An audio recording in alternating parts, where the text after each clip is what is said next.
Magandang araw mga bata! Narito muli si Teacher Eileen para sa isang panibagong kwentuhan. Handa na ba kayong makinig? Umpisahan na natin! Ang pamagat ng ating kwento ngayong araw ay Dalawang Magkaibigan, Isang Mundo. Ito ay akda ni Ramon Sonico at guhit naman ni Giovanni De Leon Anvil. Palawakin muna natin ang ating talasalitaan. Ang salitang mundo, daigdig, o sa Ingles, world. Ang mundo o ang daigdig o sa Ingles ay world ay ang tahanan ng mga tao. Ito ang ating tahanan. Mayroon din tayong makikita dito at makakasamang mga hayop at halaman. Ano-ano ang maaari mong makita gamit ang inyong mga mata? Maaari nating makita ang mga bagay sa ating paligid, makukulay at mga magagandang tanawin. Maaari din tayong makabasa gamit ang ating mga mata. Sa ating kwento ngayong araw, malalaman natin kung bakit sinabing iisa lang ang mundo ng dalawang bata. Mahahati sa dalawa ang ating kwento. Una ay ang kwento ni Antonio at ang pangalawa ay ang kwento ni Francisca. Simulan na natin ang kwento ni Antonio. Siya si Antonio. May kaibigan akong nakatira sa ibang mundo. Francisca ang pangalan niya. Puno ng liwanag ang mundo ang ginagalawan niya. Kaya sinasabi niya sa akin kapag nagkikita kami tuwing Sabado ng hapon. Tuwing Sabado ng hapon, hinahawakan ako ng mama ko at umaalis kami ng bahay. Malayo-layo ang aming nilalakad. Nalalampasan namin ang ibang mga bahay kung saan nag-uusap ang mga tao. Nalalampasan namin ang isang kalye kung saan may mga sasakyan na bumubusina. Sa wakas, kapag naririnig namin ang mga tunog ng mga bata na naglalaro at mga ina na nakikipag-usap sa ibang mga ina, alam kong nasa parke kami. Tuwing Sabado ng hapon, dito, sa lugar na ito ng masasayang tinig, nakikilala ko si Francisca na laging sumisigaw sa kanyang mataas na boses. Hello, Antonio! Tara na! Tara na! At kaya tumakbo si Francisca kay mama at kinumusta niya ako at hinawakan ang kamay ko. Maliit ang mga daliri niya, pero malakas. Kamusta ka na, Antonio? Mabuti naman ako, Francisca. Hinawakan niya ang kamay ko at naglakad na kami. Habang naglalakad kami, nagsasalita siya at sinasabi sa akin ang lahat na nakikita niya sa daan. Ngayon, naglalakad tayo malapit sa punong sinabi ko sa iyo. Tawagin natin itong puno ng mangga. Mataas ito, mas matangkad kaysa sa iyo at sa akin, at sa iyong mama, at sa aking papa. Kahit na tayong lahat ay nasa balikat ng isa't isa. Ang mga dahon nito ay hugis kutsilyo. Dito mararamdaman ang isa. Alam mong tuyo ito dahil malutong at madaling madurog. Tumawa si Francisca at sinabing, ang katawan ng puno o ang puno ay malaki at makapal at magaspang. Dito, hawakan mo. At ito ang puno na nagbubunga. Lahat ay matamis, makinis at ganito ang kulay. At napangiti ako dahil alam ko ang lasa ng mangga. Ang paraan ng pagpaparamdam ng isang mangga sa iyong dila ay ang paraan ng liwanag na nararamdaman ng aking mga mata. Sabi ni Francisca, minsan kapag sinasabi sa akin ni Francisca ang mga ganoong bagay, nalulungkot ako dahil hindi ko nakikita. Walang ibang nararamdaman ang mga mata ko maliban sa mga luha ko.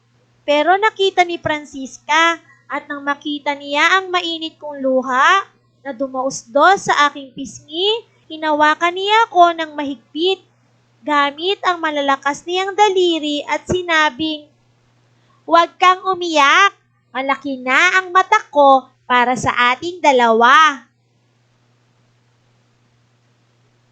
Tingnan mo, Antonio, pula ang kulay ng langit kapag nagtagpo ang araw at gabi.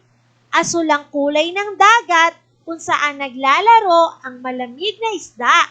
At dilaw ang kulay ng araw na nagpapainit sa iyong mga pisngi, na nagpapatuyo ng iyong mga luha, kapareho ng kulay ng mangga na malagkit ang iyong labi at ang iyong dila.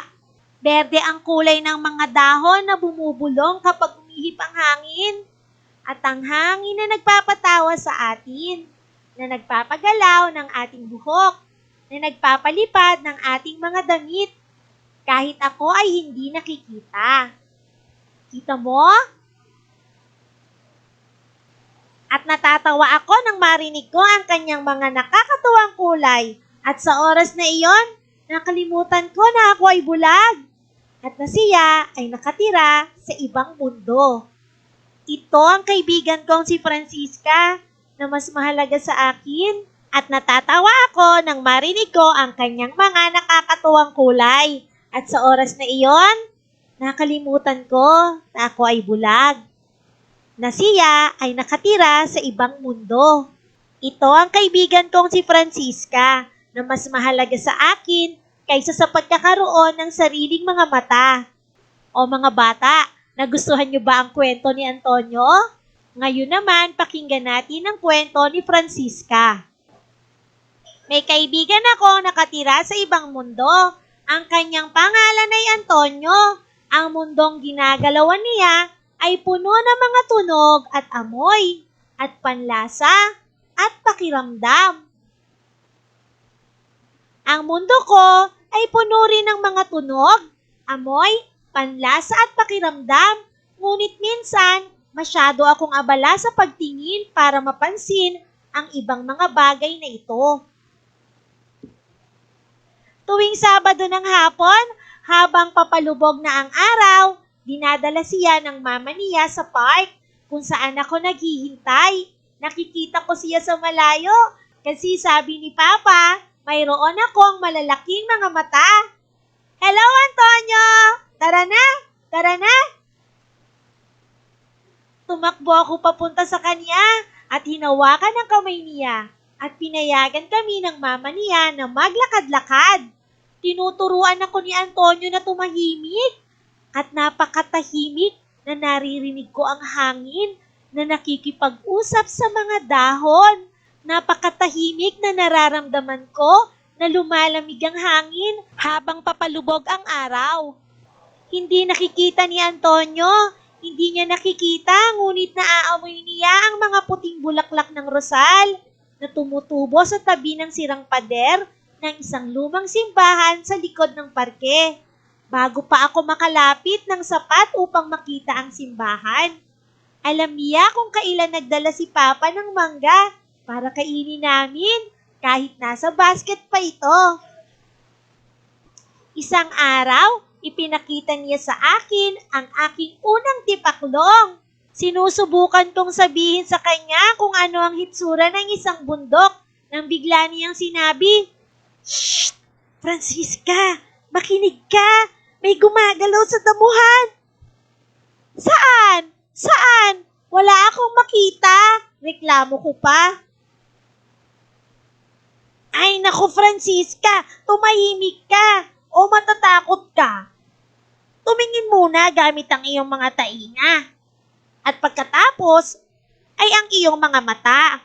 Subukang makinig sa iyong sarili na huminga at lahat ng iba pang mga tunog ay susunod." Tumahimik nga ako. Wow! May narinig akong maliit na gumagalaw sa gilid ng mga tuyong damo. Sinundan ko ang tunog. Una, sa aking mga tainga.